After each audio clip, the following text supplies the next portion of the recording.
Hello, everybody. This is Jake Stenziano, host of the Jake and Gino podcast, here with my co-host, the multifamily mentor, the coach, the chef, the father, six, the best-selling author, the G-Daddy, Gino Barber. Gino, how's it going? Jake, I'm doing good. How you doing today, bro? Always making it happen, big man. For years, our guest was best known for his classic Endless Referrals, but it was his business parable, the Go-Giver, that created a worldwide movement. He has been successfully showing entrepreneurs, leaders, and sales professionals how to communicate their value and accelerate their referral business for over 30 years. So without further ado, Bob Burg, welcome to the show. Thanks, Jake and Gino. Always great to be with the two of you. Hey, it is our pleasure. And I know everyone's read, especially the Go-Giver. But for those two people out there that don't know Bob Burg, please tell us a little bit about your background and what ultimately inspired you to write the Go-Giver.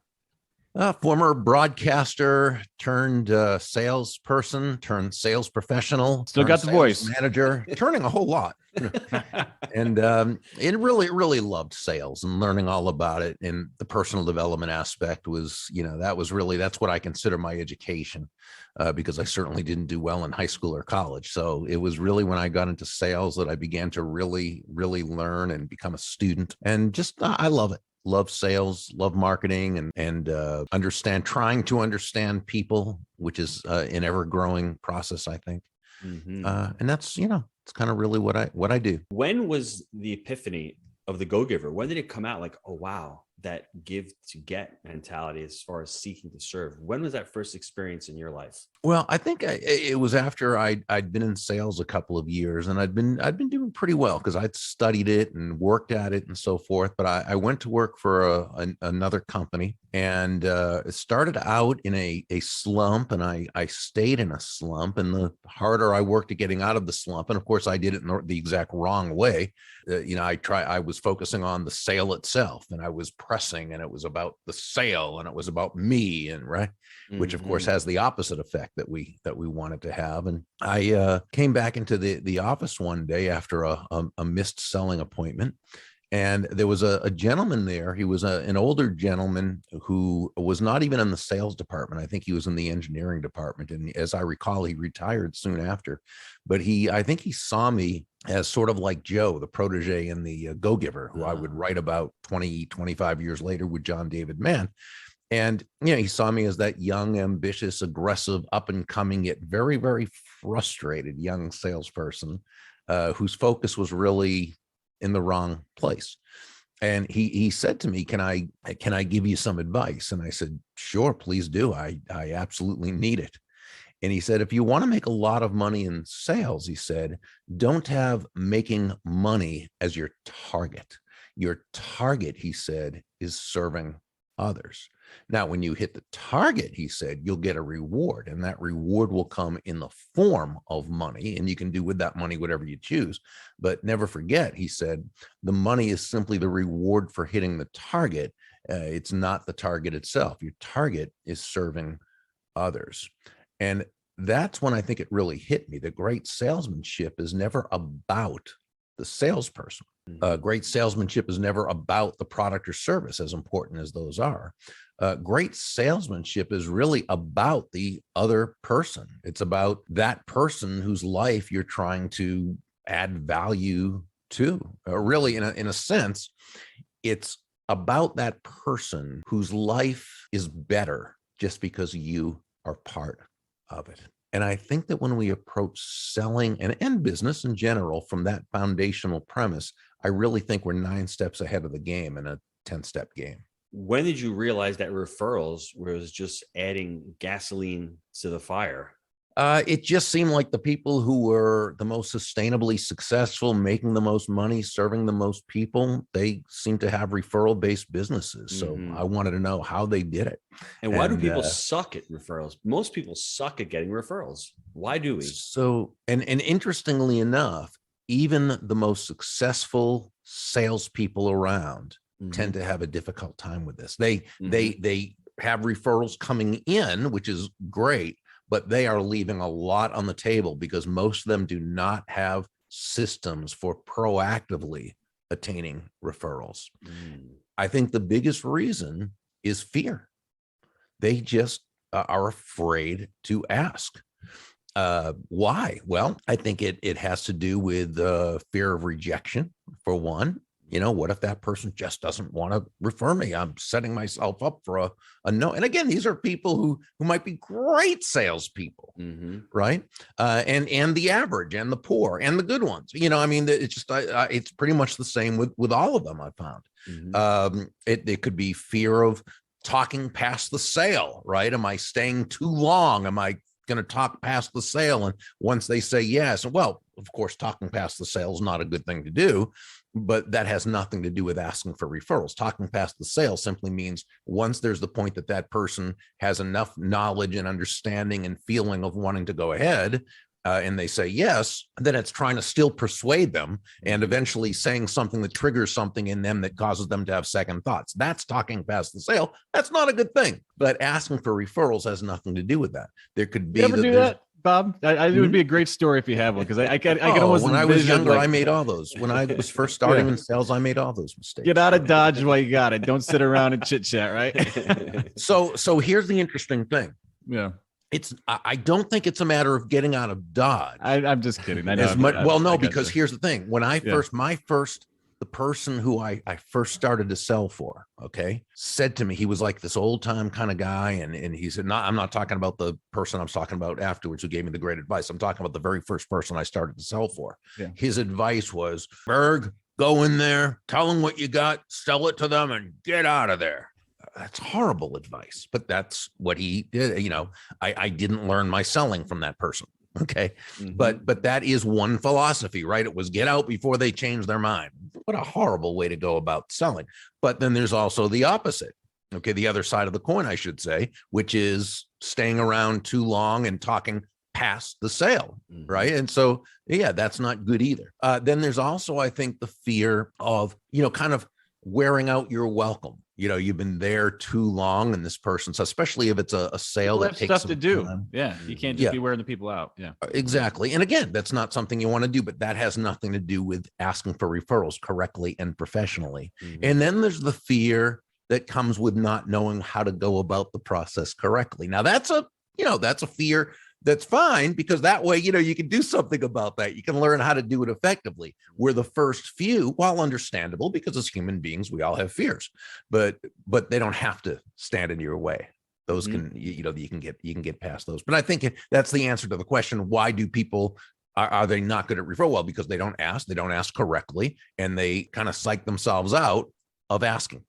Jake, did you want to jump in and ask anything? Yeah, I was just wondering, what kind of systems do you use for referrals? How do you systematize it? Yeah.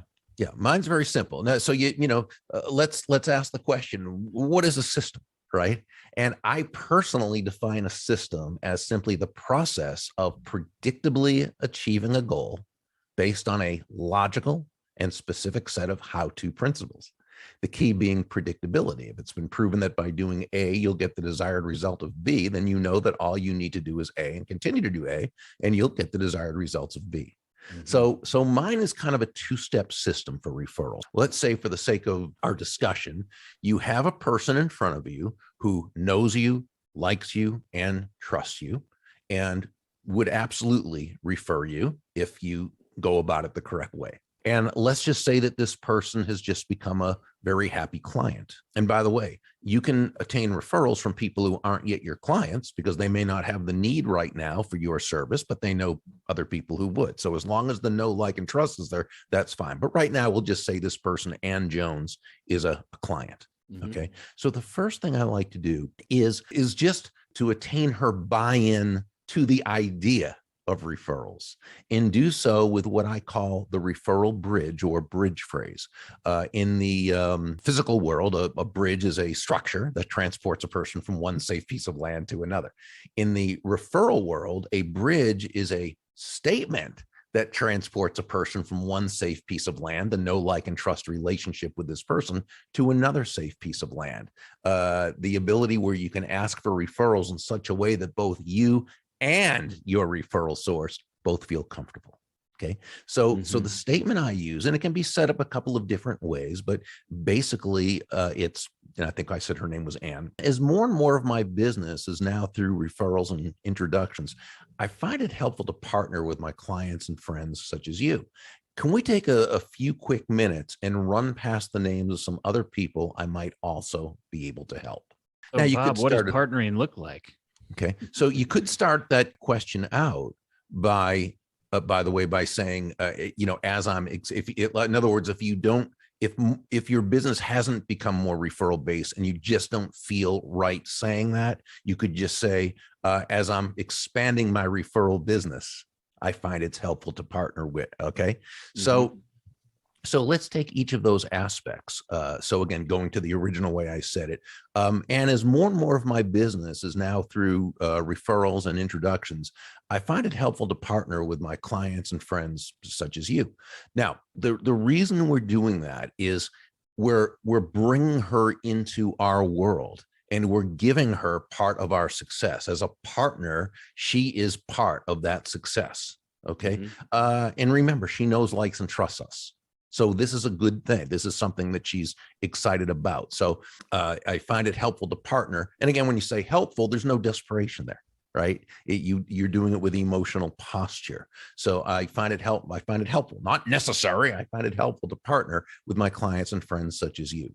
The next part of the phrase is very important. Can we take a few quick minutes and run past the names of some other people? Now, this is what I call fast language or quick language. You're not saying it fast, you're not saying it quickly, but you're implying with your words and correctly that you're not going to take up a whole lot of her time because she's busy, right? And so you're Mhm. putting her at ease that way. We want this process to be comfortable for everyone. So if you listen to these fast words, can we take a few quick minutes and run past the names, okay, then of some other people I might also be able to help? Now, why do I say might instead of definitely? Don't I know that I can, right?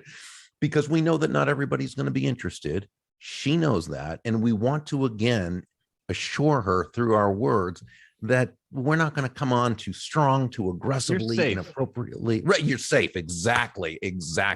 And that is so very important. This is why we always want to provide what I call the out or back door. Okay. And the outer back door is simply that emotional escape. So the person knows they're in control and they know the people who they refer will be in control.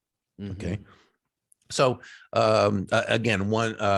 again, just one more time would be, and as more and more of my business is now through referrals and introductions, I find it helpful to partner with my clients and friends such as you. Can we take a few quick minutes and run past the names of some other people I might also be able to help? Now, if she reflexively says, sure, but I might not, know anyone. That's okay. Just kind of listen, don't interrupt, have a, calm demeanor. And then you simply say, oh, that's fine. I'm actually going to give you some very helpful hints that are going to help you bring up think of some names of some very good people. And if you do, great. And if not, that's fine too. We can always revisit it another time. Again, the out or back door. But then you're going to go right into how you're going to the way to ask. This is key right here, because here's where a lot of people, and again, I did the same thing when I was first starting out. Here's where they really kind of, mess up a little bit. And that's by saying, well, Ann, who do you know, or do you know anyone who would be and then however you would ask, depending upon what you do. Now, what happens is the person will think about it and think about it. And they're trying to come up with somebody. And finally they say what? Well, I can't think of anybody right now, but when I do, I'll call you or let you know. And of course, nothing usually happens, right? Mhm. Well, it's not that person's fault. See, most people know 250, 300, 350 people directly or indirectly. But what happens is when we say, do you know anyone who, or who do you know? A collage of 250, 350 people go dancing past her head. She can't identify any of them. And you know how the memory is. You start trying really hard because remember, she wants to please you. She knows you. She likes you. She trusts you. But now the harder she tries, the worse it gets, and she can't think of anyone. Tom Hopkins, in his masterpiece, How to Master the Art of Selling, and I read this 40 years ago, and I'm telling you, he dedicated half a page to this, and I am telling you, it's worth millions. And that is how he says to ask in such a way that will never have to happen again. What Tom, or as I call him, Mr. Hopkins, suggested was to gently funnel down their world into small groups of people they could easily see or identify. Okay. So let's say we know Ann is a golfer. Okay. And we say, Ann, I know you like to golf. So, oh yeah, I love golf. I play it, every Sunday afternoon. Well, do you play with different people every time or the same? Oh, same foursome. We've been playing with each other for years. Harriet Brown, Michael Cloud, Dr. Mary Ruart, the four of us have been golfing buddies for years. Boom. She has just identified 3 people, right? Mm-hmm. So now we might say, would Harriet or Michael or Dr. Mary, do you feel be interested in or open to, or, however, again, now the language would be just however you would ask, depending upon what you do. Okay. So maybe all 3, maybe none of them, maybe one of them, I don't know. But see, we've created a win for her, right? We've created the environment where she can come up with names. So now she relaxes emotionally. She knows she can come up with people. Now we move over to another premise. We know she's a member of her local National Association of Women Business Owners, NABO. They have chapters all over North America. We don't ask, and they meet every Tuesday for lunch. We don't ask, is there anybody in NABO? Because that could still be too big a group, right? We don't know. So instead we say, is there anyone in your local chapter who you're particularly friendly with, maybe you sit next to every time, or you serve on a committee with? Boom. Well, there's 2 people that come to mind. Oh, would, boom. And now maybe yes, maybe no, maybe one, maybe both, maybe not. I don't know. Let's move over. We know she's also the chair of the board of her local animal shelter. So we say, how many people serve on the board with you, Ann? Well, there's myself and there's 4 others. Well, 4 is a pretty easy number. So we say, Ann, picture those 4 in your mind individually. Which of them, if any, again, out or back door, if any, do you feel would be open to? Boom. Okay. So what's happened is within these frames, she's going to come up with somebody, right? 1 or 2 people. And once that happens, her memory starts to really, come through, because there's no pressure and she's having fun. She's enjoying the process. And now, again, depending upon your line of work, you can, and the relationship you have with her, you can ask about, neighbors, people she works with, people she's still in touch with from college, or, whatever it happens to be. You can decide that. But I would know going in which direction you're going to go and be prepared to do that. And that's really that's my referral system. I would love to get into it more. This is a last long answer question. You guys can go check out Bob's website. He's going to give all the details at the end of the call. He's got a great Go-Giver Alliance. He's got a great referral system program. It goes into real depth on everything that we've been discussing. Compensation. I mean, in certain areas, do you compensate people to give you referrals? So my suggestion, and here's one of the rare times that I will give a definitive answer, and that is, it depends. Now, man, that was awesome. No. I love that. Because here's the thing, guys. Here's the thing. Because if I was Ann and Bob was saying, well, I like to partner with, immediately I was thinking to myself, I wonder what the fee is for me. And that's what I was thinking when he said that. So I was waiting for that, Gino. So you took the words out of my mouth. Really. Here's basically my thoughts on this. Okay. I would not offer a referral fee. Okay. What I would do is, after a person refers me, I would always send a handwritten thank you note. It could be if they love Starbucks or Dunkin' Donuts, it could be a gift card. If they love books and on Roman war strategies, get them in you know what I'm saying? I would do it afterwards. I wouldn't create now I'm not talking about when you have a joint venture, partnership or something. That's a whole different thing. I'm talking about, because remember, people are going to refer you really not for a payoff. Okay. They're going to do it because they know, like, and trust you. The gift or acknowledgement afterwards is kind of icing on the cake. And, behavior that gets rewarded gets repeated, and they are going to enjoy that. And they're going to be much more likely to think of you. But but it would be in Dan Pink's book, Drive, he talked about when money is it's called an external motivator. Typically it's not as effective as the internal motivator, which is doing something because you have a personal reason for it. And so, again, that would be my thought. Also, remember, if you offer referral fees, once this referral becomes a customer of yours or a client, and then you offer them a referral fee, they're going to know that that person was basically paid to refer you, and they're going to feel kind of let down. Now, again, always no, and there's different circumstances, of course. I don't want starting a chain of prostitution, and no one likes that. But exactly. All right, gang, let's take a quick time out to hear from our sponsor. Are you looking for ways to improve your life? Here at Jake and Gino, our mission is to empower students through financial education and the vehicle of multifamily investing. Yes, Jake. We agree that a person with financial intelligence can change the world for the better. We've created our proprietary 3-step framework, buy right, manage right, and finance right, that we teach to our community. This framework, along with education, our one-on-one mentorship, on-site boot camps, and the amazing community, has propelled our students to massive success. We've all been there. We've had so many students that have been able to shift their mindset, overcome limiting beliefs, and set a clear path to achieve their goals. Whether you're currently fixing and flipping, wholesaling, or buying single-family rentals, and you know that multifamily investing is the right vehicle for you, I encourage you to visit jakeandgino.com/apply to schedule your complimentary consultation with our team. And I want to let you know this isn't a high-pressure sales call. It's really just a discovery call to get to know each other better and see if we're a good fit for working together. And if for any reason we're not a good fit, our team has tons of resources we will share with you to help you along your journey. If you're ready to stop spinning your wheels, go to jakeandgino.com/apply and schedule your call now.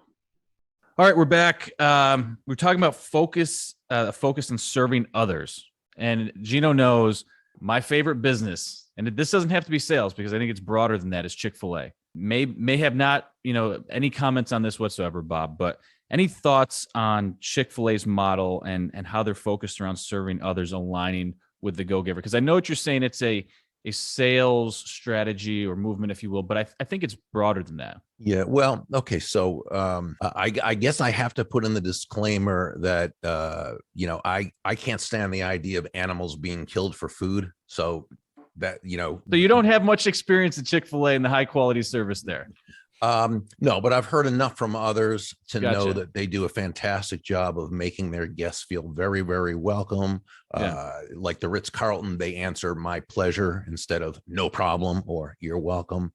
And everything they do is very much a class organization. Well, we hit a nerve there, so we'll leave it and we'll move on to the next question. No, here, it's no nerve. It's just that I feel I have to answer that. Hey, you're being transparent. Too. We know vegans and vegetarians as well, so we love everybody here. All right, any projects or anything that going into 2022 that you want to share that you're excited about right now? We really, Kathy Tagino, my wonderful business partner and friend, she and I have been developing. Well, over the past year, we've had actually about 6 months or so, have had the Go-Giver Success Alliance, which is an online mentorship community. And which has been a blast. We have just loved it. And we just have such high quality people all sharing ideas and collaborating with one another and strategizing and answering questions. And it's just been a lot of fun. So we're going to continue to build that. And we have a certified Go-Giver speaker program where people license my quote unquote intellectual properties I've developed over the past 30 years. Still kind of weird for me to say I have intellectual properties, but I guess I have. The real thing. Any comments around voice inflection? I feel like when you're in sales, that's a part of it, and knowing how to approach your customer. I think that you definitely have some skills around that. Do you have any kind of advice there? Well, I think whenever we do speak, it's certainly better to make ourselves sound interesting than not. But I think the more we listen, I think to the degree that we actually listen and really listen deeply, and make sure that we clarify so that we truly, truly understand what that person needs, wants, and desires. I think what we say and what our voice is and the inflections is actually probably the least important. However, I do also agree that we should do the best we can to improve ourselves in all important areas. I used to call it the little boy voice when I called on nurses back in the day. I would bring cupcakes and a little boy voice, and it seemed to work all right for me. So you got to know your customers, right? G-Dad, wrap us up. Been a very, for me, entertaining podcast. If you are an investor out there and you're looking to raise capital, go back and listen to this once again, because Bob just laid out the framework, the blueprint on how to ask people if they've experienced a great deal with you, how they can share with their friends. And we know there's a lot of doctors and lawyers out there who, when they're in a real estate deal, they love to go tell their friends. So really go back and listen to it. Listen to the wordsmithing that Bob used in that, delivering it, the way he's actually using a lot of, I guess, NLP in there. He's using future pacing. He's using all those words. And it's really important. And you need to practice it. You need to be able to say it with confidence, with certainty. And it's just repetition. Practice makes progress. That's what you need to do. You need to get the system. You need to believe in the system. And I didn't dive into the facts of how much better referrals are, how much cheaper they are for you, how much of a higher quality prospect they are. We all know that intuitively. Listen to it again. Go out. And the other thing I think, Jake, we should do is, coming from a broadcaster into sales, into becoming the ultimate go-giver, I think this makes a great gift also as well. What I love about the book, it's very simple. Jake and Gino can read this in a day and a half. And what I love about it more than anything else, it'll change your mindset. You may be this person, Joe, you may be this person in here saying, I need that next sale. No, you don't need that next sale. You need to provide value to the next person, which will ultimately lead to the next sale. I think if you can change your mindset to that, sales is actually going to become fun, because then you're going to start attracting people who want to work with you. And then you're going to start looking for those opportunities and for that value out there, not to make the sale, but to see how you're going to solve a problem for that person. And then you are ultimately going to become a go-giver as well. Right on. Well said. Bob, thank you so much for your time today. Gentlemen, My have a great pleasure. rest of the day. Bob Burg, it's been a pleasure, my friend. Take care, Pleasure's everybody. mine. Thank you, guys. Appreciate you always.